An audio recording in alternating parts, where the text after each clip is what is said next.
2021년 1월 17일 주일 오전 예배 오신 여러분들 환영합니다. 이 시간 오직 하나님께만 예배하는 시간입니다. 우리 모든 생각을 내려놓고 우리의 분주한 마음 내려놓고 경건한 마음으로 하나님께 나아갑시다. 우리 모두 함께 영과 진리로 하나님께 예배합시다.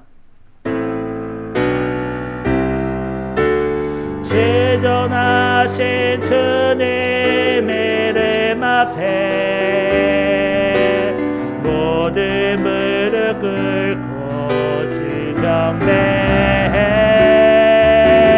거룩하신 주님 보좌 앞에 엎드려 절하세.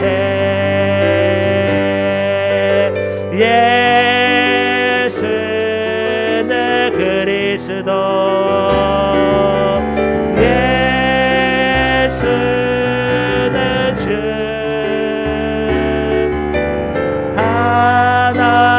하나님의 영으로 경배드리리. 예수는 그리스도 예수는 그리스도 예수는 주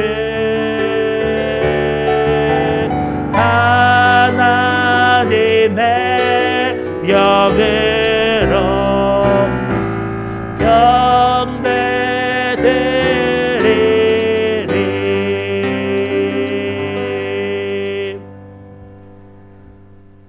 교독문 하시겠습니다. 여호와께 그의 이름에 합당한 영광을 돌리며 거룩한 옷을 입고 여호와께 예배할지어다. 우리의 죄를 씻어버리고 거룩한 마음으로 하나님 앞에서 예배합니다. 하나님은 영이시니 예배하는 자가 영과 진리로 예배할지니라. 우리는 예수 그리스도와 성령으로 하나님께 예배합니다. 시와 찬송과 신령한 노래들로 서로 화답하며 너희의 마음으로 주께 노래하며 찬송하며 우리는 서로에게 아름다운 말로 화답하며 온 마음과 정성을 다하여 하나님을 예배합니다. 너희가 섬길 자를 오늘 택하라. 오직 나와 내 집은 여호와를 섬기겠노라. 우리는 모든 우상을 버리고 오직 여호와 하나님만을 사랑하며 예배합니다.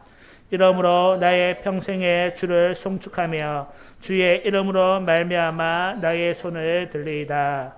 아멘. 마태복음 16장 16절 말씀으로 신앙 고백 드리겠습니다. 주는 그리스도시요 살아계신 하나님의 아들이시니이다. 아멘. 이 시간 목사님 나오셔서 우리를 대표하여 기도하겠습니다.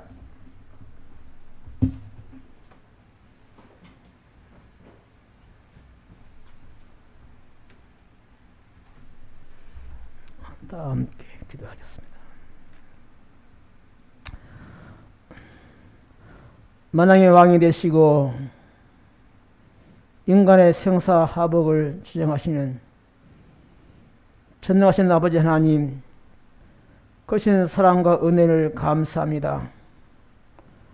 오늘 또 복되고 거룩한 날, 주의 날 허락하여 주셔서 또 우리가 함께 비대면으로 예배할 수 있도록 은혜 입혀 주심을 감사합니다. 우리 모두 이 시간도 성령께서 오셔서 저들의 심령을 주장해 주시고 새롭게 하여 주시옵소서. 우리의 들어오진 모든 마음과 모든 제약들을 이 시간도 주님의 보혈로 씻겨주시고 우리만을 새롭게 함으로 오늘 이 시간 드리는 예배가 하나님께 성달되는 귀한 예배가 되도록 성님이 함께 해 주시옵소서. 또한 우리의 모든 들어온 제약들을 주님의 보혈로 씻겨주시고 정결하게 하여 주셔서 하나님 앞에 기쁨이 되고 죽음이 되도록 이 시간 성님 역사 이끌어 인도하여 주시옵소서. 아버지 하나님, 참으로 이 나라가 이렇게 어지럽고 온 세계가 이 코로나19로 말미암아 큰 고통과 고난 중에 있사옵나이다. 아버지, 저들을 불쌍히 여시고 긍휼히 여겨 주시옵소서. 속기 아버지 하나님, 이 코로나19가 종식되게 하여 주시고 다시금 교회가 회복되도록 역사하여 주옵소서. 우리 삶이 회복되게 해주시고 우리 몸이 회복되게 하시고 아버지 이 나라가 바로서게 하여 주시고 회복되게 하여 주시옵소서. 오늘도 우리 한국교회 많은 교회들이 함께 예배 드려오니 이 시간도 함께 하시고 아버지 영광을 받아 주시옵소서. 우리 대한민국을 지키시고 안보해 주시고 하나님 잘 쓰는 나라 되도록 인도하여 주옵소서. 백성들이 깨닫고 하나님 품으로 돌아가게 해주시고 저들이 믿음을 살게 인도하여 주옵소서. 우리 대한민국 지켜주시고 안보해 주시고 우리 한국교회를 지켜주시고 주님 함께하여 주시옵소서. 아버지 하나님이여 우리 김해교회를 붙들어 주시고 하나님이 함께하여 주셔서 이 지역에 죽어가는 영혼을 살릴 수 있도록 주님 한번 역사하여 주옵소서. 교회가 부흥해서 한번 열방을 향해 나가도록 인도하여 주옵소서. 먼저 이 김해 지역에 죽어가는 영혼을 살릴 수 있도록 아버지께서 함께해 주옵소서. 실수할 것도 보내주시고 아버지 놀라운 성령 능력이 함께 하셔서 아버지 전도문이 활짝 열리게 하시고 복음의 문이 열려서 아버지 이 김해시 주관 영혼들을 살리게 하시고 더 나가서 이 대한민국을 살리고 세계로 나가서 아버지 많은 성사를 또 파송하고 또 성사들을 후원할 수 있는 놀라운 은혜가 임하도록 주님 축복하여 주시옵소서. 아버지 사랑 성도들 가정마다 주의 은총과 평강이 함께 하시고 하는 모든 일에 복을 다하여 주옵소서. 저들 영혼이 잘된같이 범사를 잘되게 하시고 강건하도록 인도하여 주시옵소서. 아버지 저들이 어려울 때 더욱 믿음을 지키시도록 큰 믿음 주시고 늘 성령에서 깨어 기도하며 감사하며 찬송하며 날마다 믿음으로 말씀으로 승리하시도록 인도하여 주시옵소서. 저들의 삶을 주장하여 주시옵소서. 직장을 축복하시고 사업장을 축복하시고 자녀들을 축복하여 주시고 형통케 하여 주시옵소서. 그래 주께 영광을 돌리게 하여 주시옵소서. 아버지 시간도 아버지 전문종 첫사원 주께서 함께 하시고 귀한 주의 말씀을 선포할 때에 성령이 역사하셔서 큰 은혜의 시간 되게 하시고 우리가 그 말씀을 잘 듣고 순종하여 아버지 영광 될 수 있도록 인도하여 주옵소서. 아버지 이 예배가 아버지 마칠까지 주님이 함께 하시고 주님으로 영광과 존귀를 받아 주시옵소서. 믿사옵고 감사하며 기하신 우리 주 예수 그리스도의 이름으로 기도드리옵나이다. 아멘.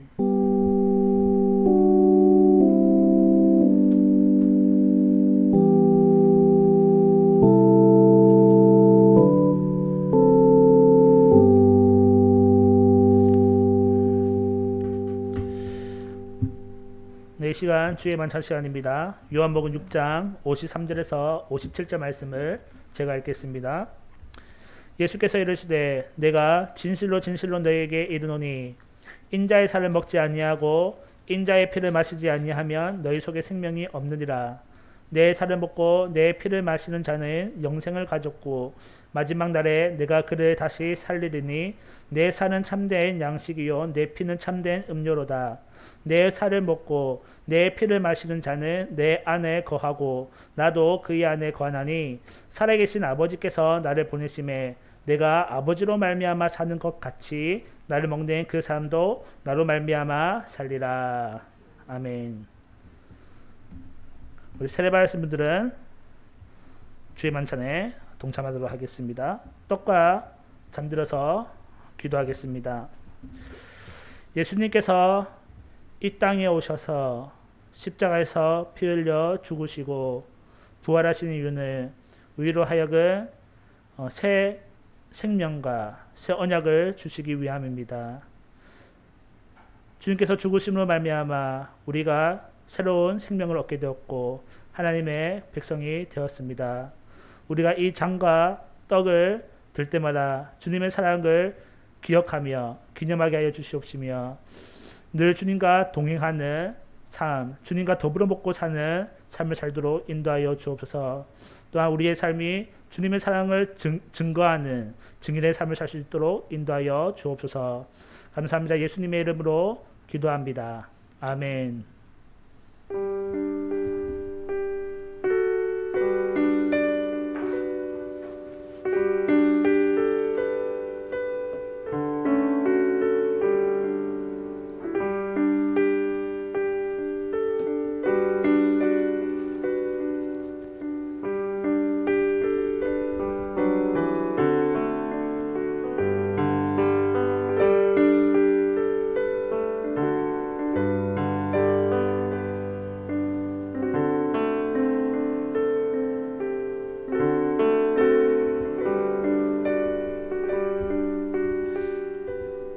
찬송가 252장을 부르겠습니다.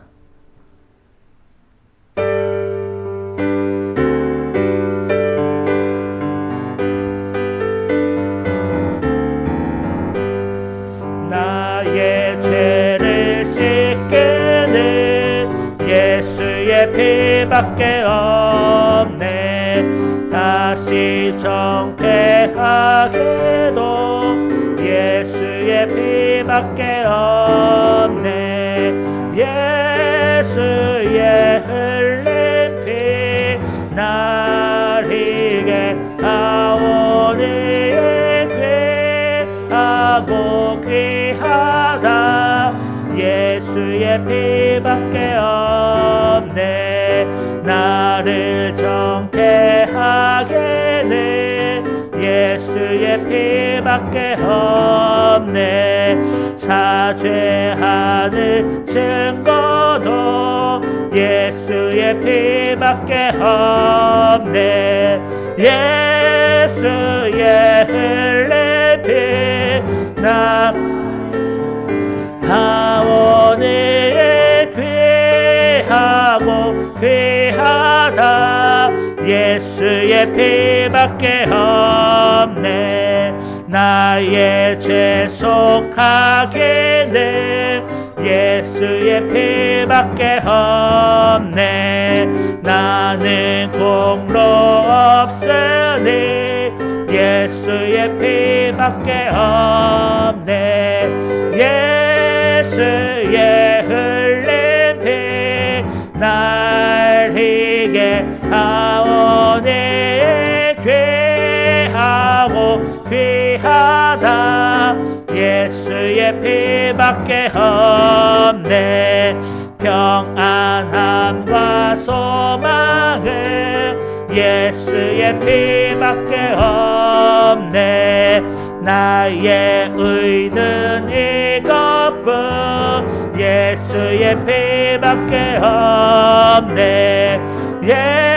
예수의 흘린 피 날 희게 하오니 귀하고 귀하다. 예수의 피밖에 없네.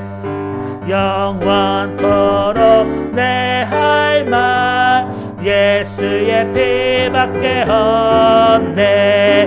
나의 찬미 제목은 예수의 피밖에 없네. 예수의 흘린 피 날 희게 하오니 귀하고 귀하다. 예수의 피밖에 없네. 아멘. 이 시간 성경 말씀을 읽겠습니다. 신약 성경 요한계시록입니다. 요한계시록 10장 1절에서 11절 말씀입니다. 신약성경 409쪽에 있습니다. 신약성경 요한계시록 10장 1절에서 11절까지 말씀을 보겠습니다. 제가 한 절, 여러분이 한 절 읽도록 하겠습니다.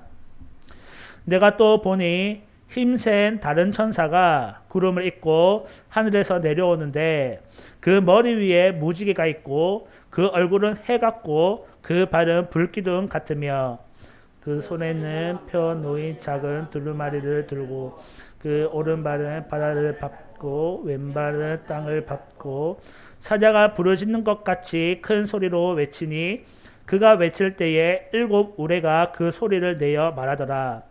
7 우레가 내가 기록하려고 하다가 곧 들으니 하늘에서 소리가 나서 말하기를 7 우레가 말한 것을 인봉하고 기록하지 말라 하더라.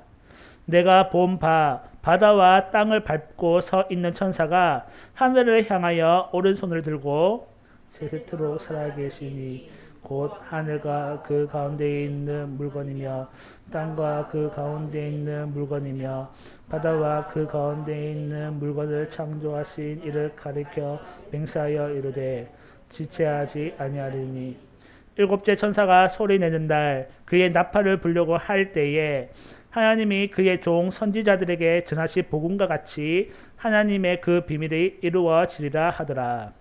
하늘에서 나서 내게 들리던 음성이 또 내게 말하여 이르되 내가 가서 바다와 땅을 밟고 서 있는 천사의 손에 펴놓인 두루마리를 가지라 하기로 내가 천사에게 나아가 작은 두루마리를 달라 한지 천사가 이르되 갖다 먹어버리라. 내 배에는 쓰나 내 입에는 꿀같이 달리라 하거늘 내가 천사의 손에서 작은 두루마리를 갖다 먹어버리니 내 입에는 꿀같이 다나 먹은 후에는 쓰게 되리라.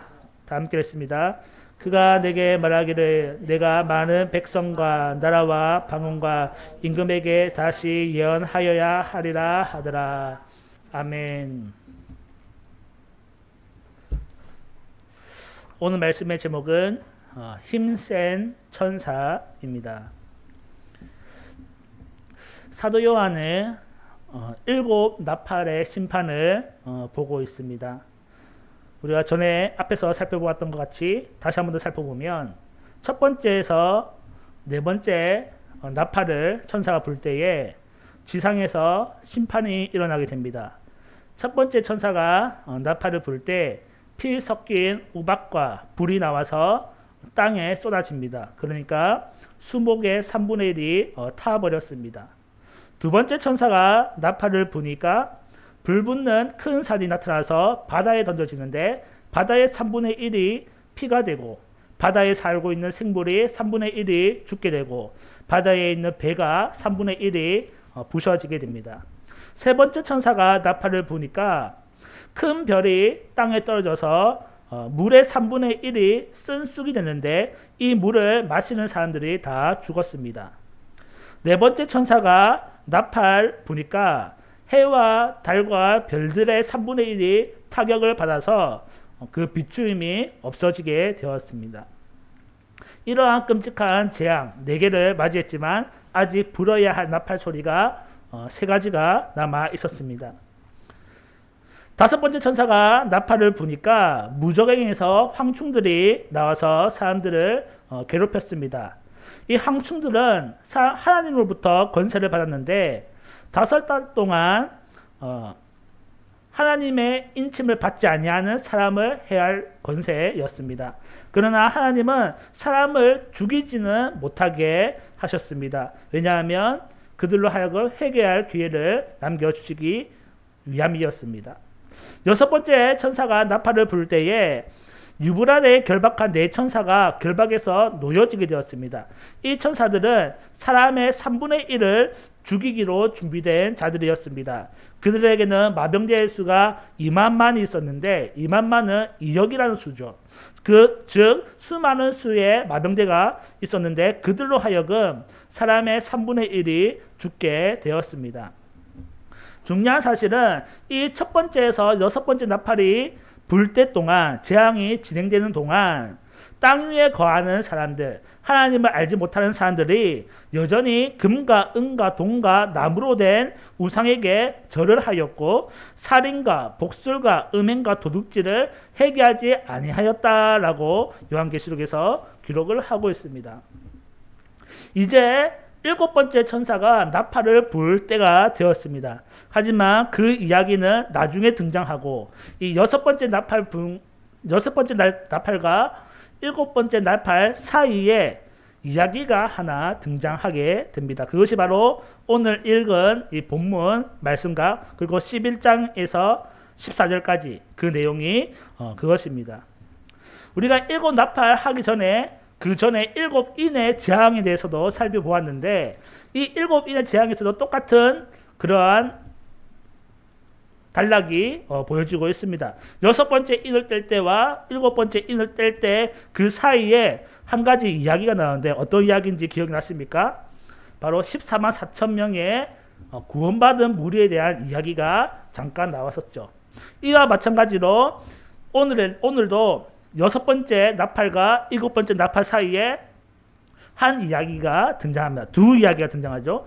두 이야기가 등장하는데 그 중에 첫 번째 이야기가 바로 오늘 읽은 힘센 천사 이야기입니다. 1절에 보면 사도 요한이 힘센 다른 천사가 하늘에서 지상으로 내려오는 것을 보게 됩니다. 그 힘센 천사에 대해서 1절과 2절에 어떻게 생겼는지 묘사를 하고 있는데 그 천사가 구름을 입고 있었고 머리 위에는 무지개가 있고 그 얼굴은 해 같고 발은 불기둥 같으며 2절에 그 손에는 펴져 있는 작은 두루마리를 들고 있었고 오른발은 바다를 밟고 있었고 왼발은 땅을 밟고 있었다라고 그 힘센 천사에 대해서 묘사를 하고 있습니다. 이 묘사한 모습을 자세히 살펴보면 먼저 구름 옷을 입고 머리에 무지개가 있었다라고 표현을 하고 있는데 이는 에스겔 1장 28절 말씀을 떠올리게 합니다. 에스겔 1장 28절을 보면 그 사방 광채의 모양은 비오는 날 구름에 있는 무지개 같으니 이는 여호와 영광의 형상의 모양이라라고 기록을 하고 있습니다. 또 이 천사 힘센 천사의 얼굴이 해와 같이 밝았다라고 하고 있는데 이는 변화산에서 변모하셨던 예수님의 얼굴, 빛이 났던 예수님의 얼굴을 떠올리게 합니다. 즉 이 구름과 무지개 그리고 해같이 밝은 이 얼굴은 누구의 모습을 반영하고 있느냐? 바로 하나님의 모습을 이 천사를 통해서 반영하고 있다라고 볼 수 있는 것이지요. 또한 이 천사에 있는 무지개 그리고 그 발은 불기둥 같다라고 했는데 이거 어디서 많이 본 단어이지 않습니까? 구약 성경에 보면 무지개도 등장하고 불기둥도 등장하는데 무지개는 언제 등장합니까?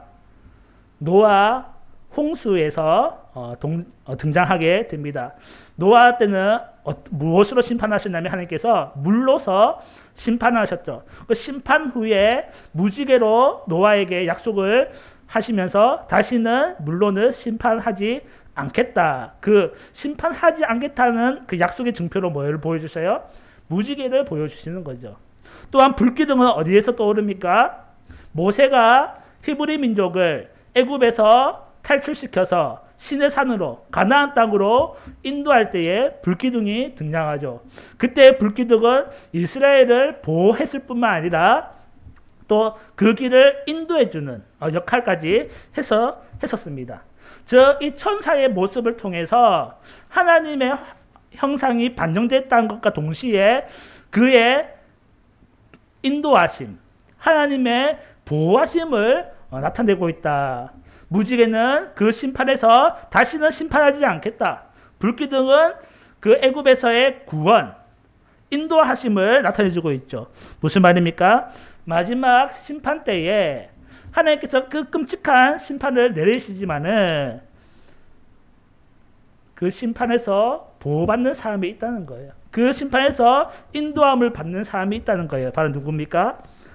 요한계시록 곳곳에서 등장하는 하나님의 인침을 받은 사람. 하나님으로부터 하나님을 따르는 성도들은 그 심판에서 구원을 얻게 된다. 보호함을 받게 된다라는 것을 알 수가 있게 되죠.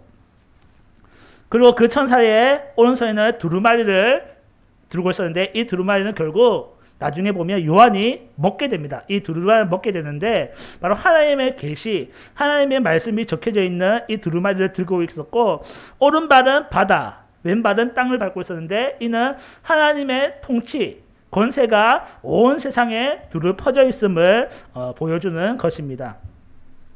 3절에 보니까 이 천사가 큰 소리로 외치니까 하늘에서 7 우레가 소리를 발했습니다. 이 소리는 그냥 아무 뜻 없는 소리가 아니라 분명히 뜻이 있는 소리인데 사도 요한이 이것을 듣고 기록을 하려고 했습니다. 왜냐하면 앞서 보면 하나님께서 이 모든 내용을 다 증거하라, 다 전해라라고 했거든요. 그래서 이 내용을 적으려고 기록을 하려고 하니까 하늘에서 음성이 나서 뭐라고 합니까? 봉인해라, 비밀로 해라라고 이야기를 합니다. 성경에서는 비밀로 하라는 얘기가 많이 조금 곳곳에 등장을 합니다. 사도 바울이 고린도후서에 보면 사도 바울이 셋째 하늘에 갔던 이야기를 하고 있습니다. 셋째 하늘에 갔던 이야기를 하고 있는데 환상 중에 그때에 뭐라고 기록하냐면 그때 올라갔을 때에 사람이 가히 이르지 못할 말을 들었다라고 기록하고 있습니다. 감히 사람이 하지 못할 말을, 그러니까 비밀스러운 말을 들었다라고 이야기를 하고 있죠. 다니엘서 12장 4절에서도 어떻게 기록하고 있냐면 다니엘아 마지막 때까지 이 말을 간수하고 이 글을 봉함하라, 이 글을 봉인해라, 말하지 말라, 비밀로 붙여라 라고 이야기를 하고 있습니다. 하나님께서는 때로는 당신의 말을 비밀로 붙이실 때가 있다는 거예요. 그 구체적인 이유는 알 수 없지만은 아마도 우리의 생각으로 이 사람들의 이성으로는 그 하나님의 말씀을 이해하기 어렵고 해석하기가 난해하기 때문에 비밀로 붙이는 것이 아닐까라고 생각이 듭니다. 하나님께서 비밀에 붙이신 이 이야기를 굳이 사람의 호기심으로 인해서 알아낼 필요는 없죠. 우리는 주어진 말씀, 이 비밀에 붙인 말씀 외에 하나님께서 성경을 통해서 하나님의 뜻을 많이 보여주셨거든요. 보여주신 이 말씀만 우리가 믿고 행하면 되는 것이지요. 굳이 비밀로 붙인 말씀을 알려고 이리저리 파헤치는 것보다는 그냥 주어진 있는 이 말씀을 그대로 받아들이는 것이 필요로 합니다. 또한 이 비밀은 우리는 지금은 알 수 없지만은 나중에 하나님 마지막 때가 되고 심판의 때가 되고 하나님 나라가 완성되는 그날에 우리가 알지 못했던 이 비밀을 알게 될 것입니다. 5절에서 7절까지 말씀을 보면 힘센 천사가 이 오른손을 들고 맹세하는 장면이 나와요. 고대 사람들은 맹세할 때 오른손을 들었거든요. 오른손을 들고 맹세하는 장면이 나오는데 6절에 보니까 창조주 하나님을 가리켜서 맹세하는데 그 맹세의 내용이 6절 제일 마지막에 보면 지체하지 아니하리니 라는 거예요. 힘센 천사가 맹세하는 내용이 뭐냐면 지체하지 않겠다. 무엇을 지체하지 않겠다라는 것입니까? 바로 성도의 기도에 대한 응답이며 동시에 하나님의 심판, 이 심판이 지체되지 않을 것이다 라고 이야기를 하고 있습니다. 계시록 6장 10절에 보면 제가 계속 언급했던 순교자들의 기도가 나옵니다. 순교자들이 하나님께 어떻게 탄원을 합니까? 큰 소리로 불러 이르되 거룩하고 참되신 대주제여 땅에 거하는 자들을 심판하여 우리의 피를 갚아주지 아니하시기를 어느 때까지 하시려 하나이까. 이렇게 탄원을 합니다. 하나님의 공의와 구속 사역의 완성을 언제까지 미루시겠습니까? 언제 이 사역을 완성시키시겠습니까? 라고 탄원하는 장면이죠. 거기에 대한 응답이에요. 지체하지 않을 것이다. 무슨 말입니까? 하나님의 심판, 하나님의 구속 사역의 마지막은 심판인데 그 심판 날을 결코 미뤄지지 않을 것이다. 반드시 이행될 것이다 라고 얘기하고 있는 것이지요. 요한계시록을 계속 살펴보았지만 살펴볼 때마다 하나님의 심판이 계속 유보되는 것 같고 계속 뒤로 미뤄지는 것 같이 보여졌습니다. 하지만 그 심판이 미뤄지는 것이 아니라는 거죠. 하나님의 때에 반드시 이루어질 사건이라는 것입니다. 우리는 하나님의 때를 알 수 없지만은 하나님은 그 구속 사역의 마지막 때를 분명히 계획하고 계시고 하나님의 정확한 때와 정확한 시기에 그 마지막 사역을, 마지막 심판을 이행할 거라는 것이죠. 즉 우리가 보기에는 하나님 심판이 점점 미뤄지는 것 같아 보이지만은 그것도 하나님의 계획 속에서 진행되고 있다라는 것이죠. 언젠가는 이 마지막 날이 올 것이고 심판의 날이 올 것이며 결코 유보되지 않을 결코 반드시 진행될 일이라는 것을 보여주고 있습니다. 또한 7절에 보면 뭐라고 얘기하고 있냐면 하나님의 비밀이 이루어지리라. 7절 후반절에 보면 그날에 지체하지 아니하는 그날에 하나님의 비밀이 이루어지리라 라고 하고 있습니다. 그래서 하나님의 비밀은 무엇일까요? 뭐 여러 가지 될 수가 있습니다. 하나님 나라도 비밀에 붙였고 복음도 비밀에 붙여졌고 근데 이 비밀이 마지막 그 날에는 다 이루어질 비밀이라는 거예요. 마지막 때에 다 이루어질 그 비밀. 어쩌면 우리는 알고 있지만은 세상 사람들은 모르는 그 비밀일 수도 있죠. 그 비밀이 마지막 때에는 다 드러나게 되고 다 알게 될 것이다. 세상 사람들은 이 복음의 비밀을 알지 못하고 있습니다. 우리가 나가서 전도를 하죠. 예수님 믿으십시오. 예수님 믿어야 천국에 갑니다. 라고 복음을 전하지만은 대부분 반응은 어떻습니까? 저도 나가서 길거리에서 복음을 전해봤지만은 나는 안 믿습니다. 당신이나 열심히 믿으세요. 라고 한 게 대부분입니다. 이 복음의 비밀을 알지 못하는 거죠. 하지만 복음의 비밀을 알고 있는 우리는 어떻습니까? 하나님의 사랑을 알고 있고 예수님의 그 사랑을 알고 있고 마지막 날에 이러한 심판이 있다는 것도 우리가 알고 있습니다. 하지만 몰랐던 자들에게는 마지막 심판이 뭐예요? 환난으로 다가올 것이고 도둑같이 임하게 되는 그러한 날이 된다는 것입니다. 우리는 어떻게 해야 됩니까? 이미 알고 있는 우리들은 열심히 이 복음을 증거해야 하는 사명을 가지고 있다는 것을 알 수가 있습니다. 8절에서 11절까지 보니까 사도 요한이 이 작은 두루마리를 먹는 장면이 등장합니다. 하늘에서 음성이 나서 이 촌사의 손에 들려있는 펴져 있는 두루마리를 먹으라라고 합니다. 그 두루마리는 아마 하나님의 말씀이 계시된 그 책일 것인데 아마 이 요한계시록이 아마 그 하나님의 적혀진 계시일 것이다라고 말하는 학자들도 있습니다. 어쨌든 그 책을 먹으라 하고 할 때에 먹게 되는데 어떠한 이 미각적인 표현으로 표현하고 있는데 입에서는 달게 되었지만은 배에서는 쓰게 되었다라고 이야기를 하고 있습니다. 이 말은 하나님의 말씀에 계시된 그 책이 달 때도 있지만은 쓸 때도 있다라는 거예요. 언제는 달겠습니까? 하나님의 그 구원, 인도하심, 보호하심을 입은 자들에게는 달게 느껴지겠지만은 마지막 심판 때에는 어떻게 해요? 하나님의 보호하심을 잊지 못하고 하나님 알지 못하는 사람은 그 마지막 심판 날에 어떻게 돼요?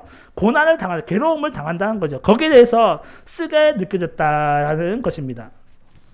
믿는 자들에게는 이 말씀이 달게 느껴지겠지만은 믿지 아니하는 자들, 하나님을 핍박했던 자들, 예수님이 없다라고 부인했던 자들은 이 마지막 날에 당하게 될 느낌은 괴로움이라는 거예요. 쓰다는 거예요.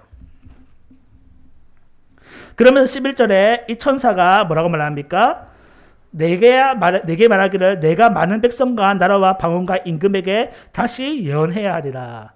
이 받아먹은 이 하나님의 말씀, 하나님의 계시를 다시 예언해야 한다라고 이거는 그 누구에게도 아닌 사도 요한에게 얘기하고 있는 것입니다. 사도 요한이 어떠한 사람입니까? 노사도예요. 늙은 사도예요. 나이가 많습니다. 사도 중에서 가장 오래 살아남은 사도가 이 사도 요한인데 지금 반모섬에서 유배되고 있을 때 이 책을 썼다라고 얘기하고 있습니다. 마지막 인생을 반모섬에서 유배를 자유롭게 돌아다니지 못하는 그 유배지에서 하고 있는데 여전히 하나님은 그 사도 요한에게 사명을 맡기고 있다는 거예요. 너가 마지막 그 순간까지도 이것을 하나님의 받은 계시를 예언해야 한다라고 사명을 주고 있는 거죠. 늙은 그 사도한테요. 이것을 볼 때에 우리 또한 하나님의 말씀을 증인해야 하는 증거자인데 언제까지 해야 하냐 이것을. 이제는 내가 나이가 많이 들었으니까 잠시 이제 쉴 때도 되지 않았나라고 생각할 수도 있지만 그거는 어찌 보면 인간적인 관점이고, 하나님께서 보시기에는 여전히 나이가 많든 나이가 적든 젊든 어리든 간에 이것을 예언해야 한다라고 말하고 있는 것입니다. 우리는 마지막 그 순간까지 하나님의 복음을 전할 수 있는 사람이 되어야 합니다. 오늘 본문 말씀을 통해서 세 가지로 요약을 해보았습니다. 첫 번째로, 심판 가운데서도 하나님은 믿는 자들을 보호하시고 인도하신다는 거예요. 그 힘센 천사의 모습을 볼 때에 무지개는 무엇이었죠? 심판을 다시 내지 않겠다. 누구한테요? 믿는 자들에게요. 그리고 불기둥 무엇이죠? 인도하시는 하나님, 구원하시는 하나님을 의미하지 않습니까? 이 마지막 심판 가운데서도 하나님 인침을 받은 사람들, 믿는 성도들은 인도하여 주시며 보호하여 주실 것이다 라는 것이 첫 번째 내용입니다. 두 번째는 무엇입니까? 하나님의 심판은 결코 지체되지 않는다라는 겁니다. 하나님의 그 구속 계획 아래에서 반드시 이루어질 사건이다라는 겁니다. 우리는 살면서 하나님의 심판이 잘 안 느껴지죠. 하나님의 심판이 올 것인가 라고 긴가민가 합니다. 하지만은 하나님의 심판은 반드시 이루어지는 사건이라는 것을 다시 한 번 더 확인시켜 주고 있습니다. 그렇다면 우리는 어떻게 해야 됩니까? 그 마지막 날이 오기 전에 어떻게 해야 돼요? 한 영혼이라도 구원을 시켜야 한다라는 것이지요.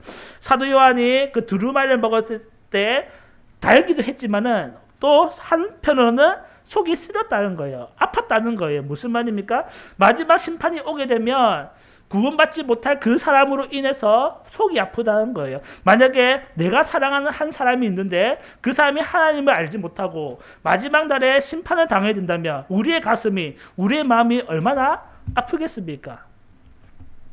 그날이 오기 전에 우리는 한 영혼이라도 구원시켜야 할 사명을 가지고 있다. 마지막으로 세 번째는 하나님의 말씀을 증거하는 증인이 되어야 한다는 것입니다. 사도 요한은 앞서 말했지만은 나이가 많고 더 이상 자유로운 몸이 아니어서 유배 생활을 하고 있었단 말이에요. 그렇지만 그럼에도 불구하고 하나님은 그에게 다시 한 번 더 이 예언하라는 사명을 주십니다.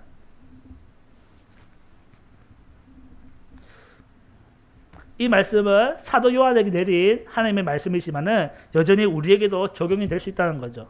하나님 지금도 우리에게 말씀하고 있습니다. 복음을 증거하는 증인이 되어라. 언제까지요? 우리의 삶이 다하는 그 순간까지, 우리가 하나님 곁으로 가기까지 우리는 복음을 증거하는 증인의 삶을 살아야 한다는 것이죠. 우리가 뭐 전도지를 뿌리고 하는 것도 복음을 전하는 역할이지만은 또 좀 더 여유롭게, 좀 더 넓게 생각한다면 우리가 살아가면서 하나님의 이름을 해방 놓지 않는 것, 하나님의 이름을 가리지 않는 것도 우리가 복음을 전하는 일의 일환이며, 이웃 사람들에게, 저번 주에 설교를 했습니다마는 이웃 사람들에게 하나님의 사랑을 실천하고 나를 헌신하고 하는 것도 다 복음을 전하는 데 역할을 한다는 것이지요.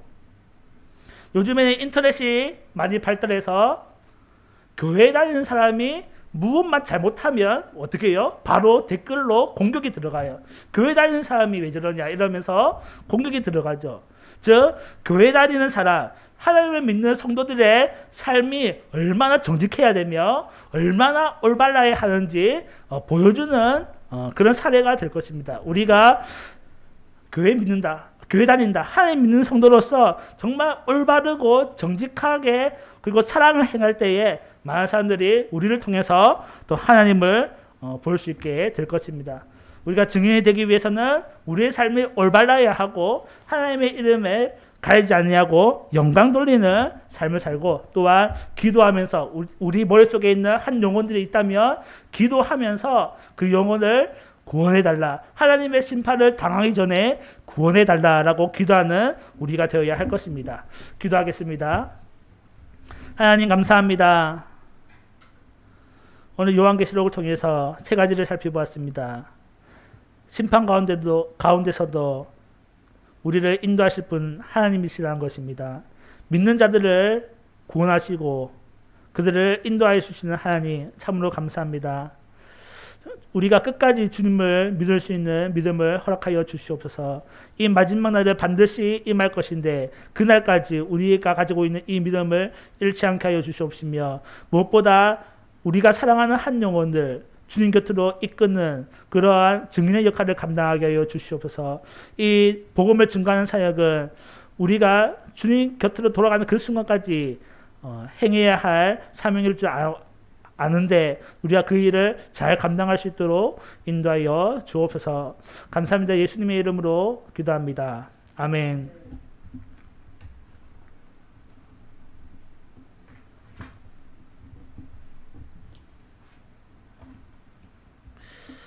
이 시간 예물 봉헌 시간입니다.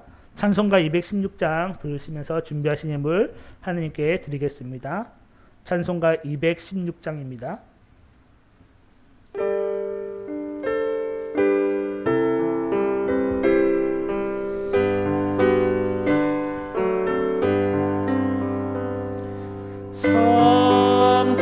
성자의 귀한 몸 날 위하여 버리신 그 사랑 고마워라.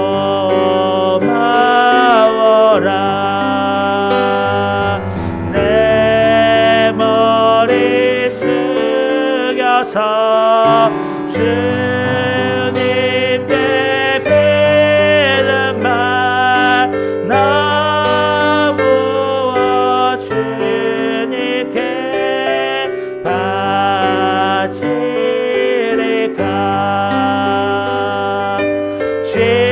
지금도 날 위해 강구하시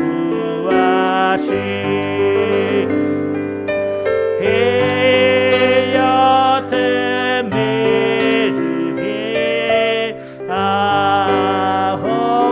없나니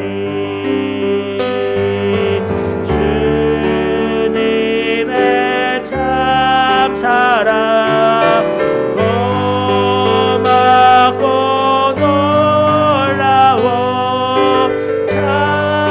찬송과 기도를 쉬지 않네. 주님의 십자가 나도 지고 신실한 믿음과 마음으로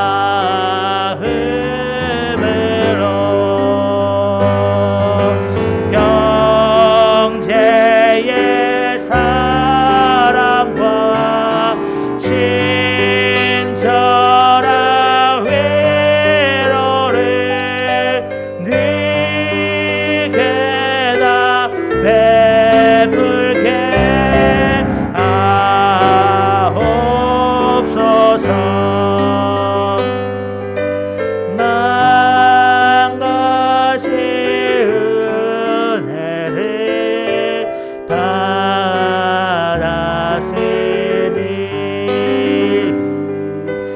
내 평생 슬프나 즐거우나 이 몸을 온전히 주님께 바쳐서 주님만 위하여 늘 살겠네.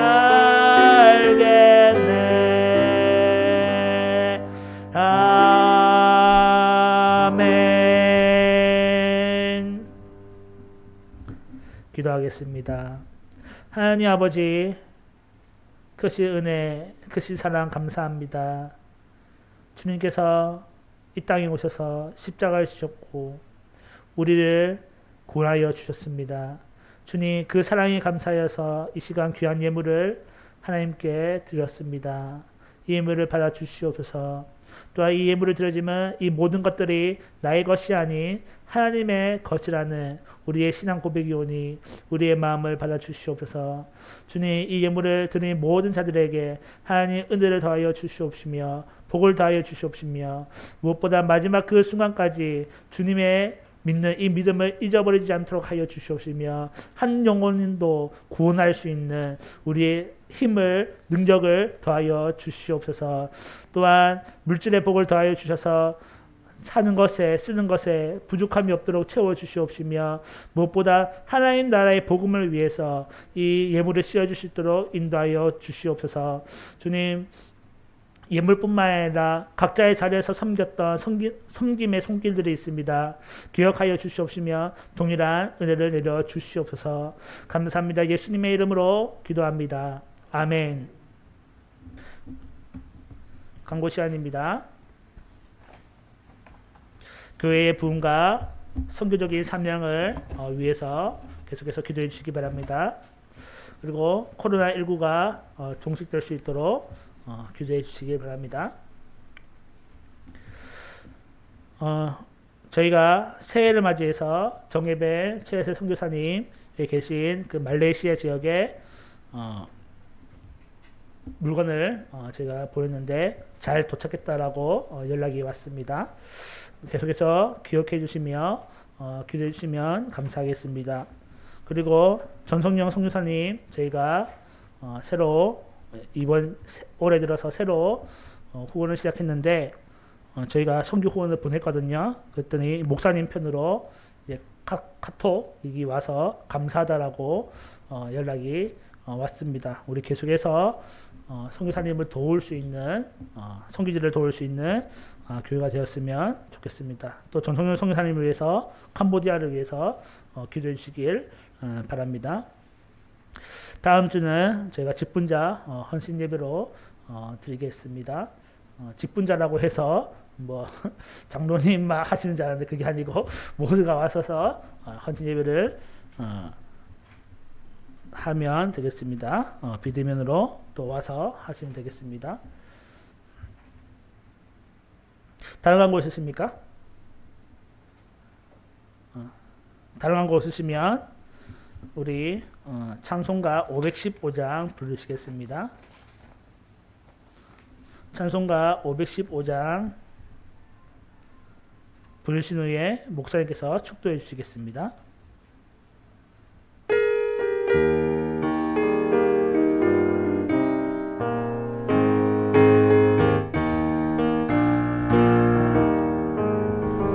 눈을 들어 하나님을 보라. 어지러울 세상 중에 곳곳마다 상한 영의 탄식 소리 들려온다.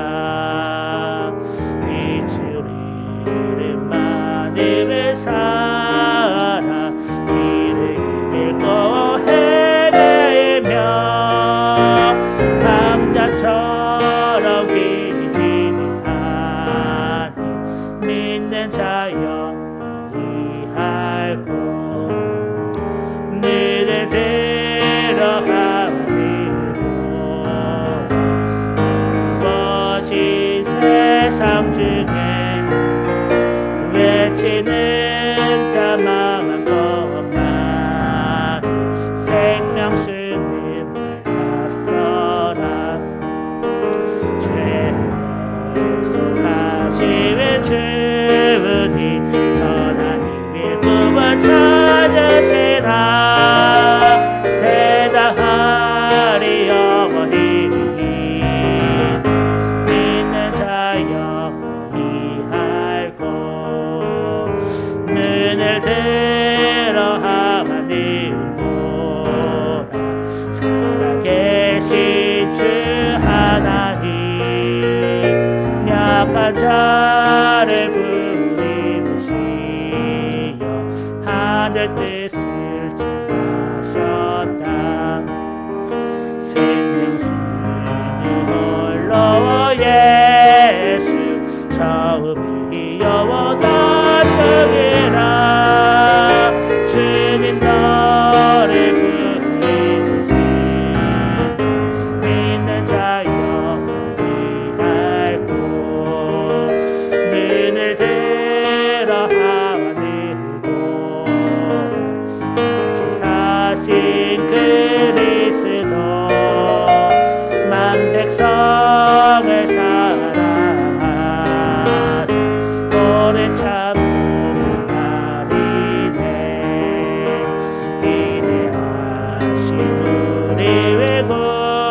구주 그의 심판하시는 날 꼭 가까이만 있네 믿는 자여 너희 알고.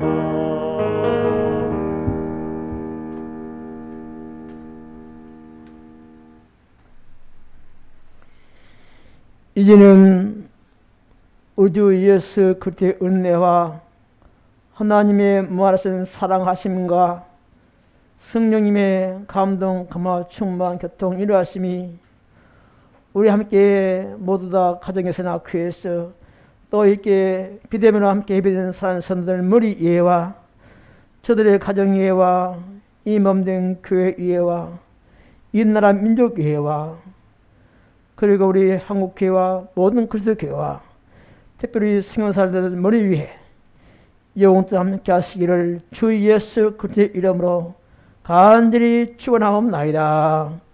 아멘.